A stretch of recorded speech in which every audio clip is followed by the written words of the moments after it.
करोगी फ्रेंड्स के साथ, फैमिली मेंबर्स के साथ, बाकी जो इतने भी क्लोज लोग हैं जानने वालों के साथ शेयर करोगे तो वो भी आगे से शेयर करेंगे, तो इस तरह सबको पता लगेगा और काम इजीली स्टार्ट हो सकेगा। तो जी मैंने भी बना लिया पेज और मैंने उसको ग्रुप्स में फ्रेंड्स के साथ, रिलेटिव्स के साथ, सबके साथ शेयर कर दिया। और माशाल्लाह से अगर मैंने 100% लोगों को शेयर किया तो माशाल्लाह से मुझे इतना अच्छा रिस्पॉन्स मिला कि 90% लोगों ने ना मेरा पेज देखा भी नहीं।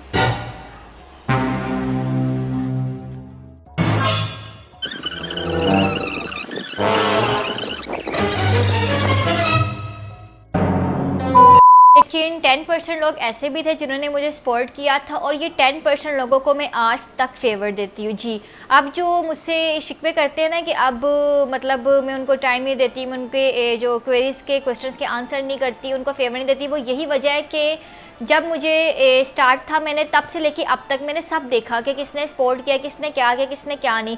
तो अब वो गिने चुने जो 10% लोग हैं ना उनको मैं आज भी फेवर देती हूँ। और उन लोगों का एक ऐसा नाम है जो कि आप किसी भी मुकाम पे मैं जाओगे ना मुझे उनकी सपोर्ट, उनका फेवर याद रहेगा, क्योंकि जब आप कोई चीज़ स्टार्ट करते हैं ना जिस जिसने आपको सपोर्ट किया होता है वो भी हमेशा याद रहते हैं और जिसने नहीं किया होता वो भी हमेशा याद रहते हैं। तो अगर आप लोग को भी कहीं से सपोर्ट नहीं मिल रही तो आपने बिल्कुल भी नाउमीद नहीं होना, आपने अल्लाह से मांगना है, आपने मेहनत करनी है और आपने अपने काम पे फोकस रखना है, इंशाल्लाह सब ठीक हो जाएगा। तो फिर ऐसे ही वक्त गुजरता गया और मैंने जब देखा कि पेज से जब हम कोई पेज बनाते रहे तो हमें फ़ौरन ऑर्डर्स नहीं आते, तो तब मुझे नहीं पता था एड्स वगैरह का, मैं फ्रीलांसिंग से दूर दूर तक वाकिफ़ नहीं थी। तो सारी बात जब आप किसी फील्ड में आते हो तब भी पता लगता है। अगर आपको भी बिल्कुल नहीं बताना इन चीज़ों का तो आपने बिल्कुल भी फिक्र नहीं करनी, इंशाल्लाह सब आप लोग सीख लोगे जब आप सीखना चाहोगे, ठीक है। तो मुझे एड्स वगैरह का नहीं पता था, मैंने देखा कि भाई मुझे ऑर्डर्स नहीं आ रहे पेज से, तो पेज किसी के पास जाएगा ही नहीं तो फिर ऑर्डर्स कहाँ से आएंगे। तो मुझे आज अपनी क्लास फेलो याद है, तहीम नाम है उनका, मैंने उनसे पूछा कि सेलिंग मैंने करनी तो मैं कैसे स्टार्ट करूँ। तो उन्होंने मुझे एफबी के ग्रुप्स का बताया कि ऐसे एफबी पे लाइव ग्रुप्स होते हैं जिनके अंदर लड़कियाँ सेलिंग करती है, आप वहाँ से स्टार्ट करें। तो फिर मुझे पता लगा अच्छा लाइव आके भी सेल करते हैं चीज़ें, वरना मुझे ये भी नहीं पता था कि मैंने हमेशा जब ऑर्डर किया था ना पहले हमेशा मैंने वेबसाइट से ऑर्डर किए थे, मैंने कभी भी एफबी के लाइव ग्रुप्स नहीं देखे थे। वहाँ से खैर मैंने स्टार्ट किया लाइव में अपने बिजनेस जर्नी में बिल्कुल कोई 2 से 3 बार आई होगी, हाँ, क्योंकि मुझे पता लग गया था कि लाइव आके सेल करना मेरे बस का काम नहीं है, मुझे इससे आगे को जाना है। मुझे जो लड़कियाँ सेल करती हैं मैंने उनको टारगेट करना है, मैंने उनको प्रोवाइड करनी है चीज़ें, और ये मेरे जेन में था। तो लाइव तो मैं मुश्किल से 2-3 बार आई होगी, बाकी अभी भी आज कभी कभी शौक मेरा चढ़ जाए तो मैं लाइव आ जाती है, वरना बिल्कुल नहीं मेरा ये होता कि मैं लाइव आके, क्योंकि आप उसके लिए आपको टाइम मैनेजमेंट बहुत चाहिए। अगर आपने खाली एक काम करना है तो फिर आप लाइव आके अपना सेलिंग स्टार्ट करें। तो माशाल्लाह से फिर काफ़ी अच्छा रिस्पॉन्स मिलने लग गया, मेरे साथ कस्टमर्स अटैच होने लग गई और तब मैं बाई फेस पे नहीं आती थी। तो इसलिए जिस लड़कियों के जेन में ये सवाल है ना कि भाई ये बाई फेस आती है इसलिए इसके कस्टमर अट्रैक्शन ज़्यादा, इसलिए इसका बिजनेस ज़्यादा अच्छा चलता है, तो बिल्कुल नहीं। बाई फेस में तकरीबन इस साल ही आना स्टार्ट हुई हूँ, वरना मैंने जितनी भी सक्सेस हासिल किया मैंने फेस के बगैर किया। इसलिए ये आपने बिल्कुल भी जेन में नहीं रखना कि अगर कोई लड़की फेस से आ रही है तो वो कामयाब होगी, फेस से नहीं आएगी तो कामयाब नहीं होगी, ऐसा बिल्कुल नहीं है। आपने बस मेहनत करनी है, आपने बस अपने गोल पे फोकस रखना है, बाकी इंशाल्लाह सब ठीक हो जाएगा। फेस आना और नाम वाला मसला मैं आपको बाद में बताऊँ कि मैंने अपना फेस क्यों रिवील किया था। फिर ऐसे ही काम चलता गया तो मेरे भाई ने भी इंटरेस्ट लेना स्टार्ट कर दिया, ठीक है। तब तक मैं अकेली थी, उन्होंने भी इंटरेस्ट लेना स्टार्ट कर दिया। तो फिर उन्होंने डीलर्स वगैरह से कांटेक्ट किए और उनको फ़ौरन मिल भी गए जो डायरेक्ट चाइना के होलसेल डीलर थे। तब जब मुझे इन चीज़ों की समझ आ गई ना तो तब मैं इस काबिल थी कि मैं इजीली इन्वेस्टमेंट कर सकूँ चाहे जितनी मर्जी हो, और फिर हम अपना होलसेल पे स्टार्ट करें। तो मेरे भाई ने जब इस फील्ड में आए तो फिर उन्होंने होलसेल पे स्टार्ट कर दिया और इस तरीके से हमने फिर एफबी एड्स को स्पॉन्सर वगैरह किया, रिसेलर्स को टारगेट किया और फिर रिसेलर्स को प्रोवाइड करना स्टार्ट किया होलसेल मेकअप।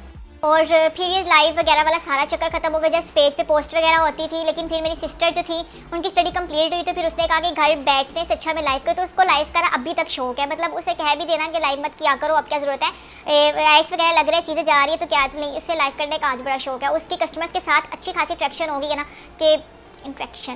तो ये था जी जो एक्सपीरियंस, मैंने बहुत कोशिश किया कि मैं कम से कम आप लोगों से बातें करूं और मैं ये ना हो कि मैं बोलती जाओ आप लोग बोर हो जाओ। लेकिन ये कि मैं आपको बताया कि 3 सालों का एक्सपीरियंस एक वीडियो में शेयर नहीं हो सकता, तो इससे पहले कि आप लोग बोर हो जाए मैं कुछ क्वेश्चन जो आप लोगों ने मुझे इंस्टा में पूछे थे उनके पहले आंसर कर देती हूँ। तो जी नेक्स्ट क्वेश्चन मुझे आया है, वो ये आया है कि स्मॉल इन्वेस्टमेंट से कैसे अपना बिजनेस स्टार्ट कर सकते हैं, यानी टिप्स फॉर गर्ल्स। तो देखिए अगर आपने बिजनेस स्टार्ट करना है ना तो आपने पहले अपने माइंड को क्लियर करना है कि आपने बिजनेस कौन सा करना है।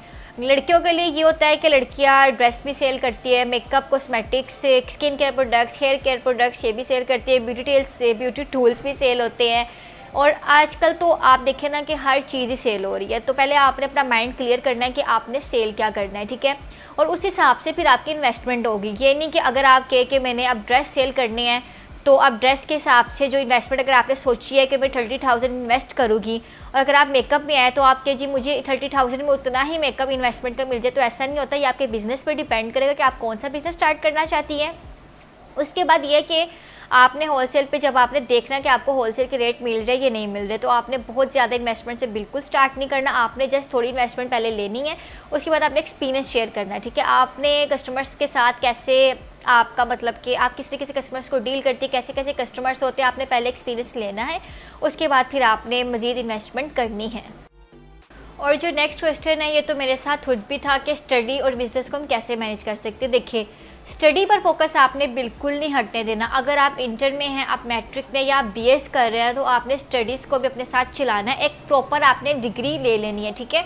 उसके बाद फिर आपने बिज़नेस को मतलब प्रॉपर टाइम देना है। आपने पहले इस तरीके से मैनेज करना है कि जो मेरा एक्सपीरियंस था वो ये था कि जब मेरे पेपर्स करीब आते थे, एनुअल हो गए या मिड हो गए करीब आते थे, मैं अपने बिज़नेस को मतलब स्टॉप कर देती थी। मैं कोई डीलिंग नहीं करती थी इन चीज़ों में, क्योंकि मुझे पता था कि भाई बिज़नेस तो मेरा लॉन्ग टर्म चलना है, लेकिन स्टडीज़ का मुझे टाइम दोबारा नहीं मिलना।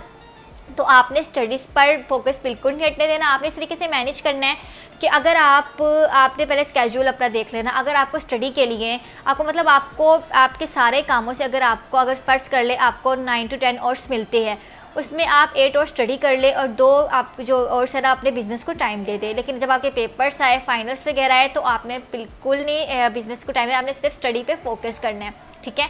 हाँ, अगर आपका बैचलर्स हो जाए और फिर आप सोचें कि अब मुझे बिज़नेस करना चाहिए, स्टडी करनी चाहिए, और अगर आपका बिज़नेस स्टेबल है, तो मैं आपको रिकमेंड करूँगी कि आपने फिर अपने बिज़नेस पर फोकस करना है। और मैंने खुद भी चीज़ की हुई है, किसी और वीडियो में मैं शेयर करूँ कि मैंने अपना MS को स्किप किया था just because of my business, और कुछ एक्सपीरियंस ऐसे थे मेरे MS के साथ जो इसको कंटिन्यू मैंने खुद ही नहीं करना चाहा।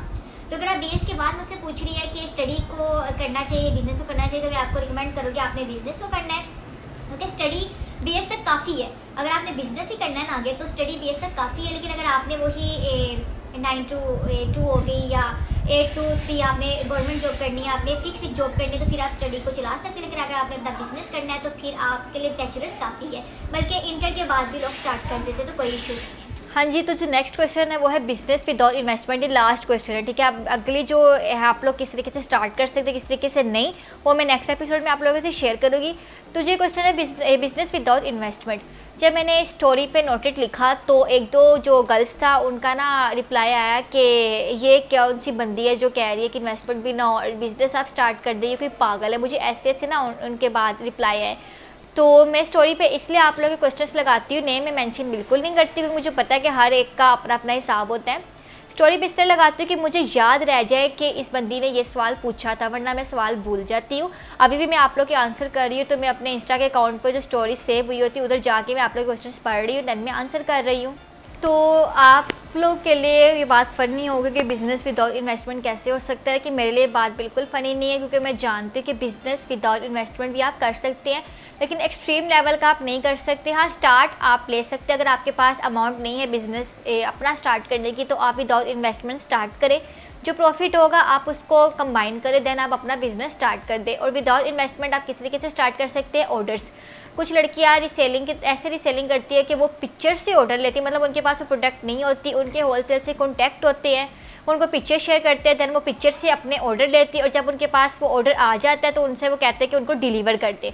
तो इसको कहते हैं जी बिज़नेस विदाउट इन्वेस्टमेंट। लेकिन इसमें ये होता है कि एक रिस्क ये होता है कि जब तक आपके पास कोई प्रोडक्ट का ऑर्डर आता है, वो चीज़ उनके पास सेल हो जाती है, तो आपकी वो मेहनत ज़ाया हो जाती है, आप उनको ऑर्डर आगे डिलीवरी नहीं कर सकते। दूसरा इसका ये नुकसान होता है कि आपको सही होलसेल रेट पे प्रोडक्ट मिलती ही नहीं है।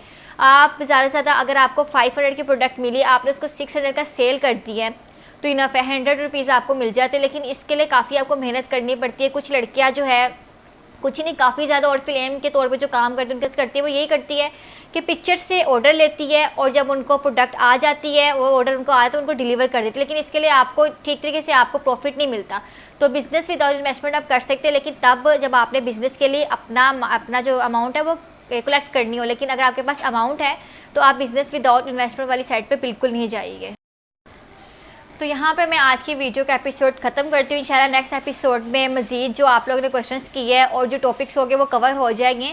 तो अगर आप वीडियो आपको अच्छी लगी तो वीडियो को लाइक कर दिए, चैनल को सब्सक्राइब तो आप लोगों ने कर दिया होगा, और बेल आइकन पे क्लिक लाजमी क्या करें, क्योंकि फिर उससे फिर जो कहते हैं कि वीडियो आई या नहीं आई, वो नोटिफिकेशन जब तक आप लोग ऑन नहीं करेंगे आप लोग को पता नहीं लगेगा वीडियो कब आएगी कब नहीं आएगी। और मैं हर एक को नोटिफाई नहीं कर सकती कि जी वीडियो आप लोग के टॉपिक की पोस्ट होगी तो देख ले, तो ऐसा नहीं होता। आप नोटिफिकेशन पर क्लिक करें देन आपको नोटिफिकेशन मिल जाएगा। और एक बात जो आप लोगों ने मुझे पता है, मुझे इंस्टा पे पूछना है कि हमें भी आपके साथ काम करना, तो आपको बता दूं कि अब मैं डीलिंग वगैरह नहीं करती। अब मैं ये जो ऑनलाइन सेल वगैरह ये बिल्कुल नहीं करती।